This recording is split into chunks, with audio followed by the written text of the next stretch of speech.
Good morning, everybody. Welcome to the morning vol report. It is I, Andrew Giovinazzi, Chief Operating Officer of OptionPit.com, saying hello. And welcome our commodity option trading course, given by a colleague of Mark's. He is a future and future option trader. That will be this Saturday. That's the first Saturday course I'm not teaching. It will be Mark and Kevin. However, again, for $167, you will probably learn a ton. And as usual, if you're an Option Pit Live subscriber or above, you get all our Saturday courses for free. What are our Saturday courses? Well, you can find them in our store. All of our past courses, risk management, our beginning boot camp, creating income using spreads, our concept on that, VIX future options, trading iron condors and flies, using them the right way, understanding how weeklies work, a VIX primer basics. This is, I would say, kind of intermediate trading in the boot camp. Again, using calendars the right way, and volatility ETM primer. All right. So all that stuff, again, it's much cheaper if you buy it live, but you can come to our store and get it anyway. Anything you buy in our store, if you buy any of our other products, we would be happy to discount whatever you buy later by whatever you paid already.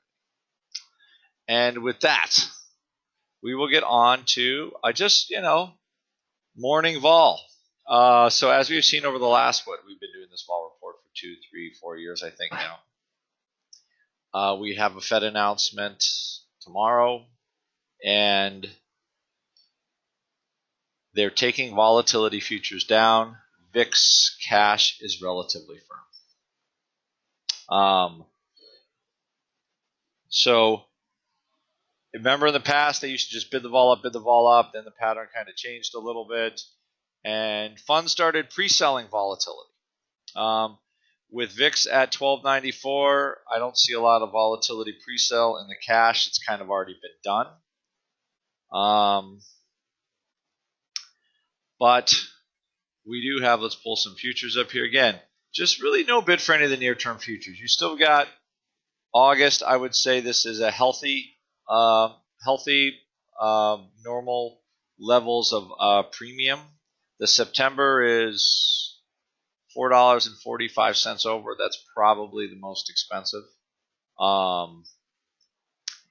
So basically what you have is you've got a situation where the vol products are setting up for buying futures relatively expensive, and the reality is can VIX stay this low, right? Because the September future, right, is now pricing volatility a little farther down the road, so now we're getting more into the elections.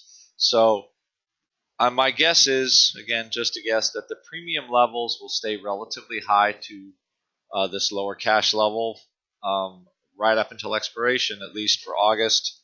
Then we'll have September, October, and now that starts getting electionist. Generally with elections, you get a little more volatility on the presidential election. So I don't see this to be any surprise. So what that means really is the pace of vol declines are going to be slower. So we could see VIX go to 12. We could see VIX go to 11.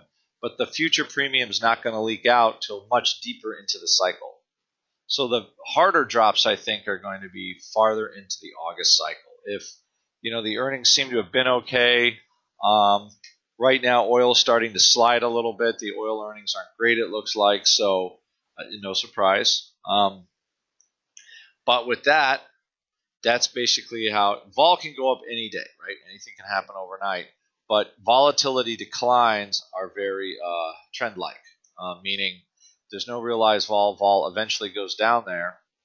But at this point, you would need a lot of really, let's just call them willing sellers to really push that VIX down fast.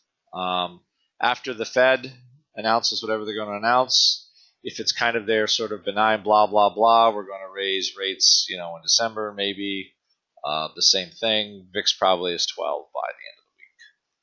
which setting up for the position now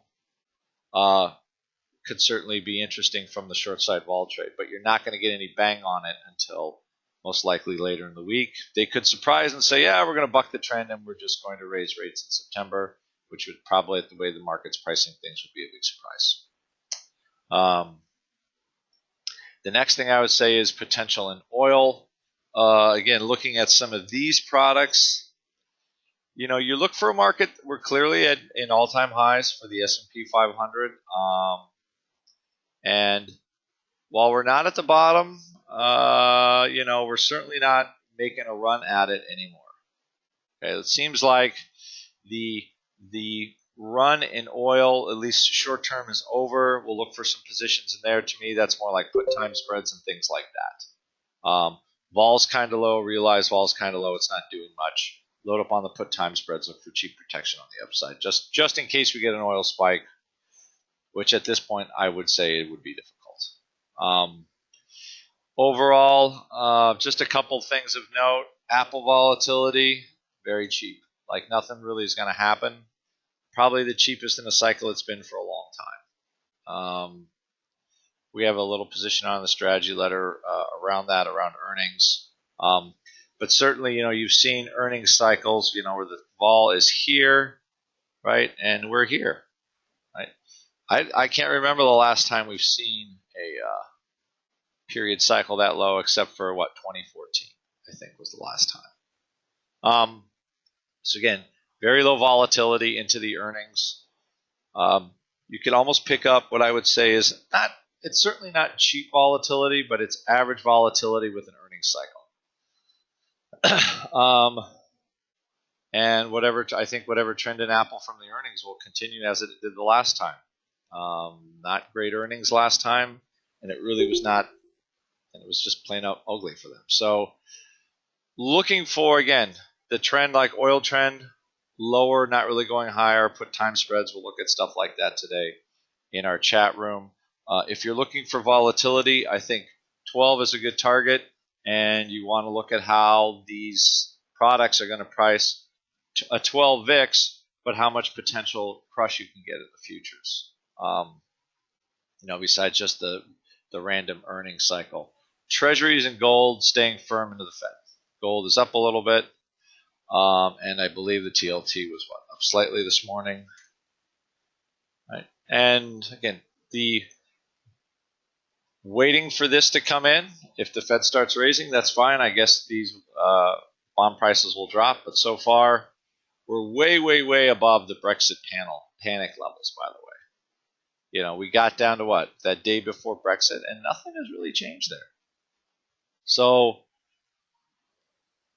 you just respect the fact that bonds are not coming down, yields are not coming down, and the more G7 countries can sell debt for negative interest rates, all of a sudden all the treasuries look pretty good at 1.5%.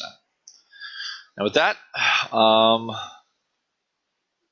we will close the vol report. I will start the chat very soon. All of you at Option Pit, please look at the schedule. We kind of have what we'll just call a summer schedule through Labor Day.